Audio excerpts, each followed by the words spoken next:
Quadeca has made the most ambitious album of 2025, a self-produced magnum opus that invites the listener to share the experience of sailing through life on a voyage of self-discovery. If you can't tell by that intro or my first reaction to the album, so good. I quite like the record, which is why I had to dive deeper. So come with me as we explore the 69-minute odyssey that is Vanisher Horizon Scraper.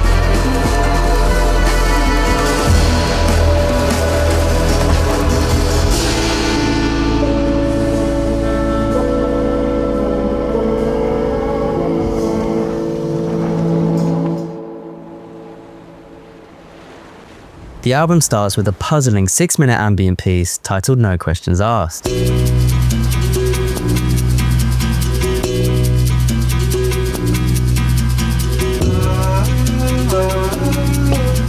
only lyrics in the song are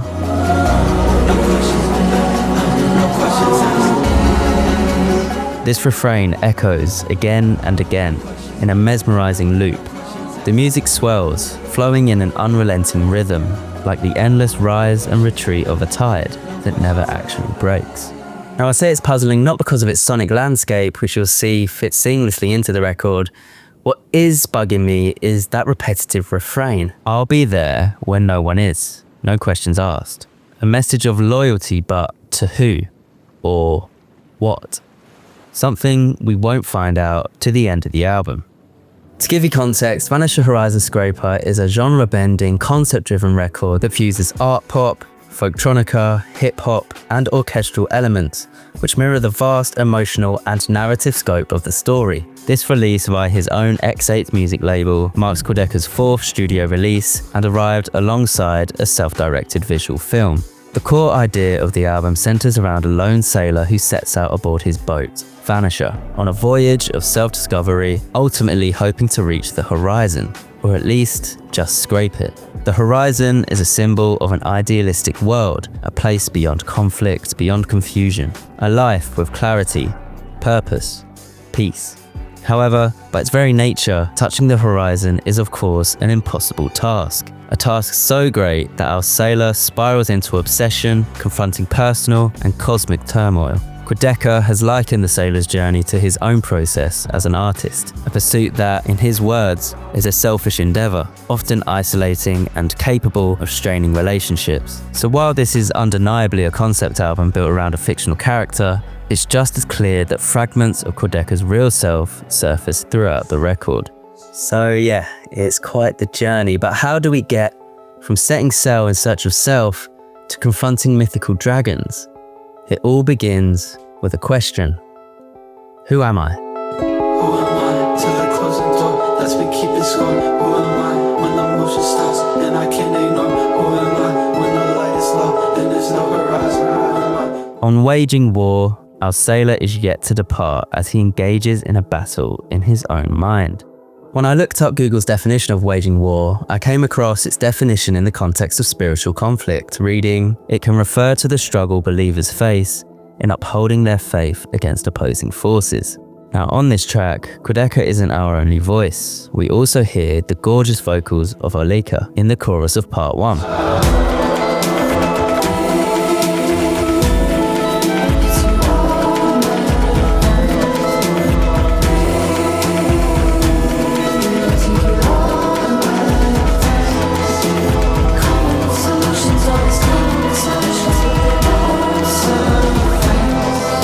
It seems like this is the voice of Quadeca's conscience, or the opposing force. The chorus begins by giving pretty standard advice, but as it progresses, submits to the fact that this common solution will simply not work. My interpretation is that this war being waged is one of the sailor's heart versus his head. The logical choice would be to not embark on this seemingly futile exhibition to reach the horizon, but everything in his heart tells him he must do so. And inevitably, he surrenders.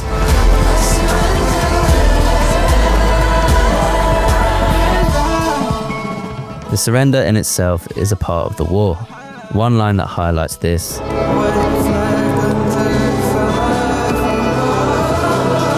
the white flag in this case not only being a symbol of surrender, but also referring to the sails on the boat, which you have to totally surrender to the environment and let the wind guide you towards your destination.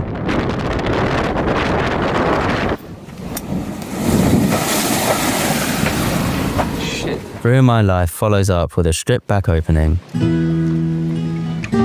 Quadeca on acoustic guitar, something I think we all want more of, and sounds of the open sea subtly in the mix.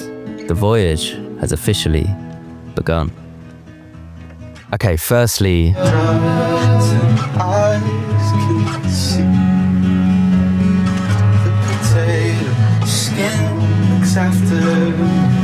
for the entirety of me writing this script, I had no idea what that meant, assuming it had something to do with aging, but Quadeca has finally explained it. He says, when potatoes rot, they grow eyes. The eyes signify that they have become toxic. The sailor feels universally abandoned, isolated, and is grasping at straws for anything that makes him feel a little less alone. At least the rotting potatoes are looking after him. It's like he's appreciative of their company. Even though the fumes of a rotting potato are harmful, he won't get rid of them for that reason. And when the track spirals into its manic second half, that is a result of the harmful fumes from the potatoes. I give up. In the remainder of the chorus, the sailor has come to the conclusion that to truly live his life, he might have to ruin it first. An idea that I've personally pondered over plenty of times. In a world where so many of us fear life of mediocrity and have rags to riches stories constantly pushed our way by algorithms, maybe we need pain over complacency to push us to live the life we want to live. Maybe it takes tearing up everything you have to truly make your life your own. In the album movie, we see our sailor on board Vanisher for the first time. Along with a gorgeous performance shot of Quad, we also get to see the map the sailor is following. If you look closely, you can actually see symbols that resemble different moments in the journey, such as Godstained, the Great BAKUNAWA, At a Time Like This. It's also around this point we hear the lead vocalist of Maruha, Harry Wilkinson's voice for the first time, a voice that will end up being very significant. I was picked first on the losing team. I was everything but in between. Our next fragment of the journey comes in the form of Godstained. The lead single for the record blends bossa nova rhythms with experimental hip-hop. Its story centers around the cliche of a message in a bottle and flipping it on its head, as this bottle is empty, representing messages never delivered and connections lost to time. The sailor relates to the bottle, floating through the ocean, and also sees it as a connection to humanity. He becomes infatuated with the bottle. We also experience the first instance of our sailor's perception of fiction and reality merging, as the final verse of the song is seemingly from the perspective of the bottle itself.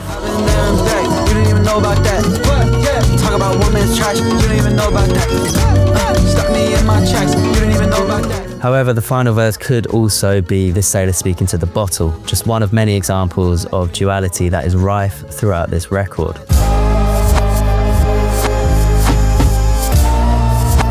At a Time Like This comes in abruptly, mirroring our protagonist's urgency. An urgency that comes from feeling like he's lost his youth and time to make something of his life is running out, a theme introduced at the beginning of Ruin My Life. Still I am, or so they tell. However, urgency turns to hopelessness, as he's in the abyss of the sea and the inevitable end to his journey starts to dawn on him.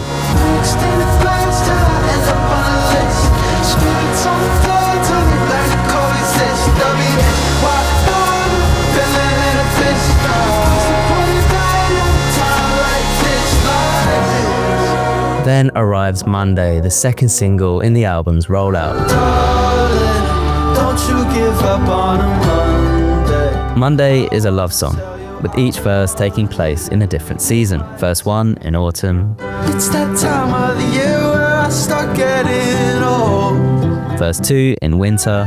It's that time of the year where the smoke in my breath. And verse 3, the summer. It's that time of the year where I put on my hat. Quadeca mentioned in an interview that the track wasn't necessarily written specifically for the album, but it's a great song that fit the narrative and therefore ended up being included in the final release. And I know personally, I'm very grateful it was. But it begs the question, how does it fit the narrative? Now, the obvious way to perceive it is the sailor having a moment aboard where he's thinking of a past love who was potentially a motivator for his voyage when things didn't work out, a past love that he longs to rekindle his relationship with. Hence the repeating lyric, Don't you give up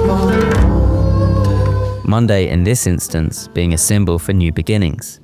However, this aforementioned love will come up again in the record, and it may entirely change our understanding of who or what he is talking about. The halfway point in the tracklist comes in the form of Dancing Without Moving. A rare feeling of triumphance on the record. Upbeat and rhythmic, I'm a sucker for a track like this, and it's a welcome energy shift in the album. To me, it feels like the sailor is finally experiencing what you'd hoped to feel when setting out on this journey. He's at sea, in the middle of nowhere, appreciating nature's beauty, and feels free. After all, there's nothing more freeing than dancing. However, this feeling won't last long, emphasised with the end of the song, performed by Harry Wilkinson once again. There's a man on the horizon. Paradise is just behind him. But if he turns around, it disappears. It is in this moment, as the sailor feels free, that he is living everything that he pursues.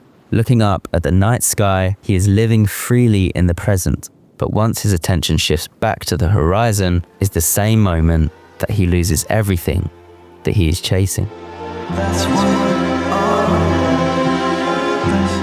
That's why it functions as a pivotal storytelling moment, where Quadeca provides backstory and self-reflection. They switched some shit around when I was 16. My hair's been falling out since I was 16. It started turning grey when I was 17. I feel like I had more shit to say when I was 17. The track features his most prominent rap vocals on the album up to this point, allowing him to explain his journey and current state of mind. The song maintains the album's themes of being lost and stranded while offering glimpses into the sailor's psychology. I saw so many new horizons and did not pursue it. I sound like a broken record when I'm talking through it. I should've roped them others in but didn't want to do it. We're then met with the beautiful I Dream About Sinking.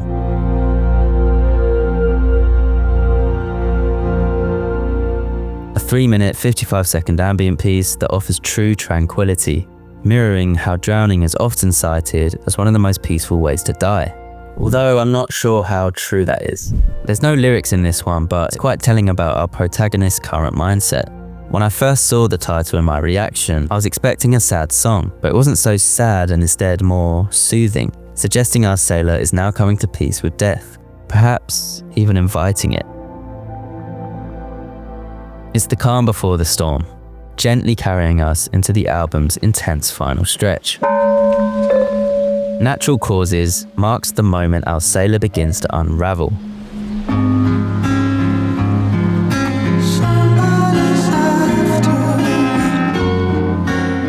Paranoia creeps in as fragmented transmissions bleed through the radio, rumours of ships vanishing without a trace. But if he's truly this far out at sea, cut off from all humanity, then maybe these voices aren't real at all. Maybe they're echoes from his own mind. The term natural causes is typically used when referring to people dying of old age, and whilst feeling old has been a common theme throughout the record, the phrase takes on a double meaning here. It also points to nature itself as the force behind the vanishing ships, a reminder that the ocean's brutal power can consume without warning and without reason. Thunder is where we really switch up the energy on the album, and it feels truly frantic.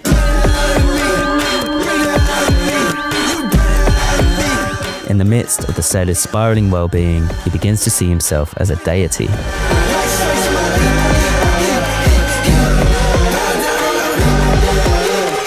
The sailor finds himself caught in a violent storm, but instead of fear, he's overcome by a delusional sense of power, as if he can conquer the chaos. In the album film, this detachment from reality is illustrated through surreal imagery. He's seen aboard a massive ship, far larger and sturdier than his modest vessel, a fantasy of control that can't possibly be real. Earlier in the song, we see Quadeca performing beside a wrecked boat, likely Vanisher itself. After this moment, the sailor is not seen aboard his boat again. Vanisher is destroyed, and with it, his last tether to reality, as we soon see in the great BAKUNAWA. The BAKUNAWA is a sea serpent, dragon-like figure from Filipino mythology. The story goes that the Earth used to have 7 moons to illuminate each night of the week. The BAKUNAWA, mesmerized by the moon's beauty, tried to devour them all. Fortunately, the people stepped in and saved the last moon. But how did they stop the great BAKUNAWA? Well, they played music, banging pots and pans, playing instruments, and scaring off the BAKUNAWA. Quadeca loved this story as he could resonate with it, less so battling with moon-eating dragons and more going to music as the solution to life's woes. In the track, we get a feature from Danny Brown. He plays the role of the BAKUNAWA.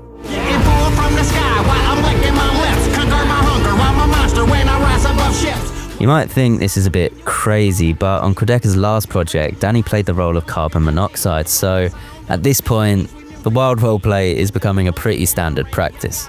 This verse feels like a direct interaction with the BAKUNAWA and the sailor, showing just how far his mental state has deteriorated at this point, whilst also letting us know he's in grave danger. Of course, the dragon is not the biggest threat, it's himself.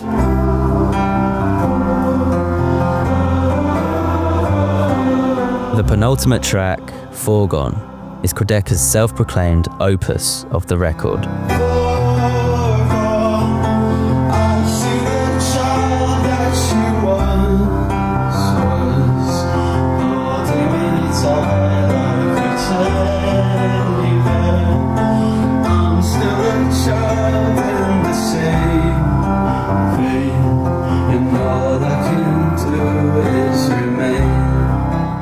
On its surface, this plays like a love song in every sense. Aching, intimate, vulnerable. But when you hear it in the context of the album, it hits far deeper. It feels heart-wrenching as Quadeca, or the sailor, pours his soul out to someone, or something, he desperately longs for. At first, it seems like it could be a past lover, maybe the one hinted at on Monday, but what if there was never a partner at all? What if the true object of affection, the one he's serenading with such devotion, is the horizon itself?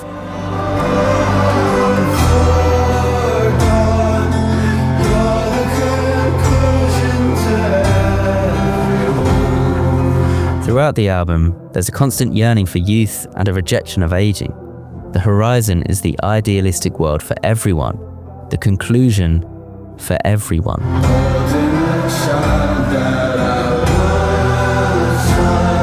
The horizon holds the keys to unlocking his childlike self again.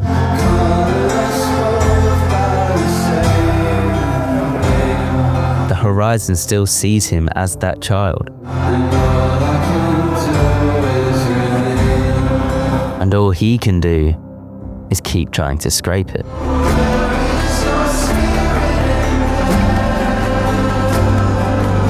One last outburst of frustration. Where is the horizon's hope and purity in the rest of the world?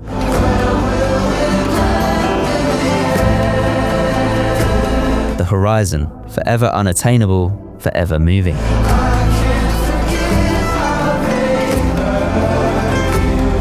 Society trying to kill his dreams and ambition.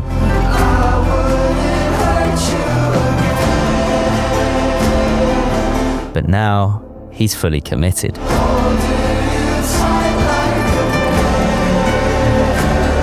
A reference back to the teddy bear line in verse 1, but now he's holding on, aggressively.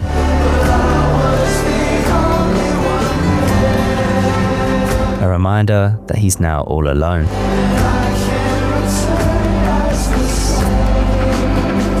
This pursuit of the ideal has changed him forever. This time, he is cut off and followed by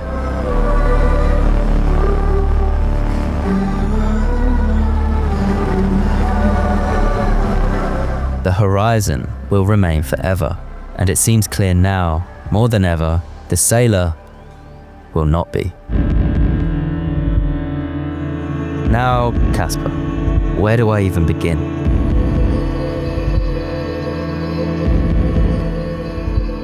Since Thunder, our sailor has been without his boat, unable to sail. However, the insatiable desire to reach the horizon is potent as ever, and we see the sailor dragging his tattered sail toward the sea, refusing to be denied. I wanna go somewhere.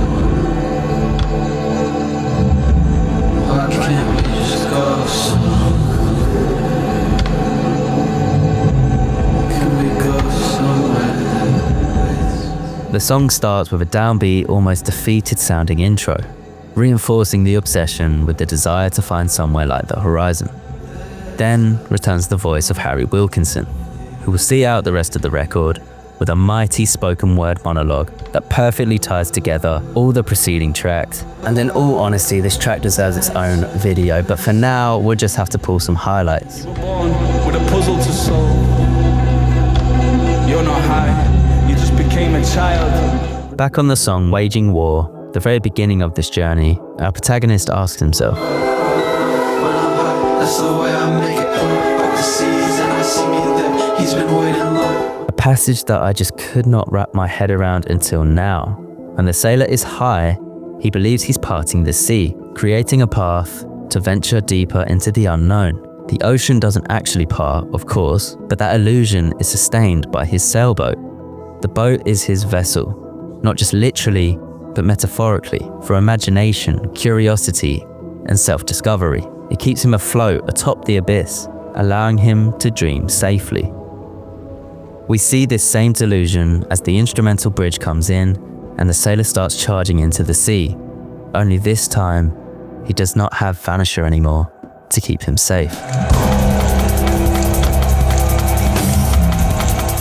It's still unclear to me what role Harry Wilkinson plays on the album. It seems a fluid one that shifts perspectives from first to third person. The overriding sense is he plays an omnipotent entity, and he takes us into verse 2 ferociously. Evil howls the wind as it barks in his mind. The thunder splitting eardrums like the sound of metal snapping. His fate is getting closer.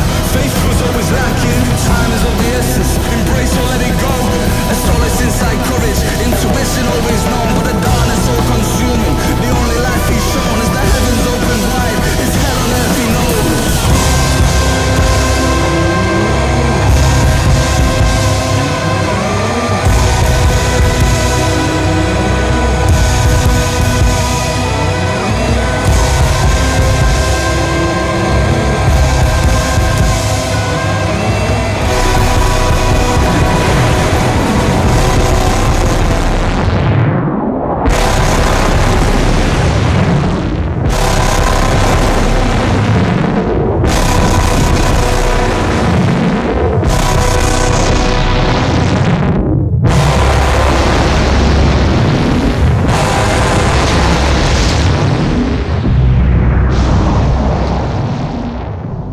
Caught in the storm, our sailor dies, consumed by the ocean, in the same way he was consumed by his desire to reach the horizon.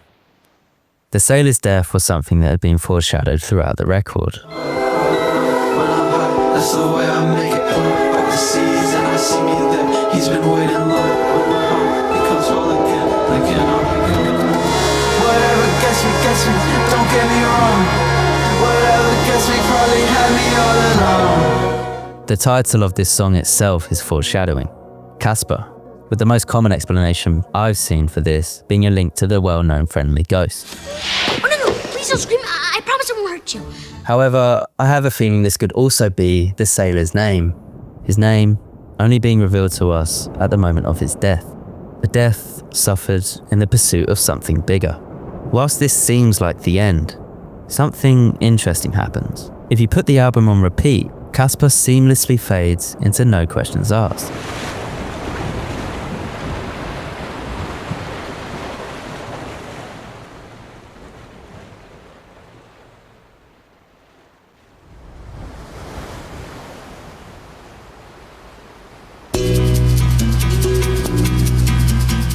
The loop doesn't just begin after CASPER, it begins within it. That vocal riff from No Questions Asked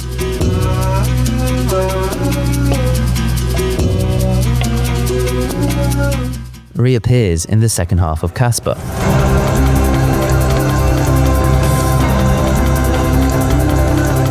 And if there was any doubt that this is indeed a loop, In the film, he is seen to be wearing the same outfit with his torn up sails in the back.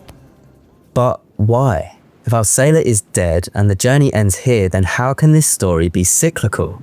One theory would be that Quadeca simply just started the story at the end, very Tarantino in style, someone he's referenced in interviews. Or there's another theory, the way I personally interpret it. Just like the horizon, there is no end. This is a tale that will eternally continue. When one person vanishes, someone else sets sail. The album loops not to relive the same events, but to re-embody the same struggle in a new form. And like the fog lifting after the storm, what once seemed so obscure suddenly becomes clear. I'll be there when no one is. No questions asked.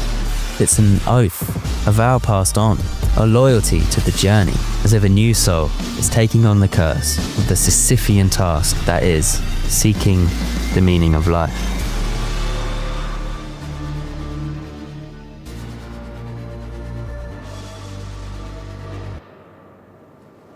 This album is a truly unique experience with a sonic palette and complexity that only Quadeca can create. Whilst I Didn't Mean to Haunt You was a great concept album in its own right, this still feels like a big step up, and that continued growth from the guy who was seen as a corny YouTube rapper in the not so distant past never fails to amaze me. I'm certain there's so much I'm yet to uncover about this record, let alone all the bonus tracks that are coming with the vinyls. Please use the comment section as a space to discuss theories and the album in general. I hope I've done this masterpiece justice and my interpretations of what happened aren't way off, but the man said himself, a lot of this album is open to interpretation. Vanisher, Horizon Scraper isn't something you fully understand after one listen, or even 10. It drifts, it unravels, and just when you think you've reached something solid, it slips away again. That's the beauty of it.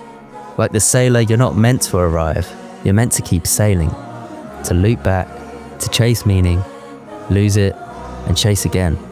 Albums like this don't just tell stories, they echo. And I know I'll be listening to this one for a very long time. I've been Scott from Stage Dive. Thank you for watching.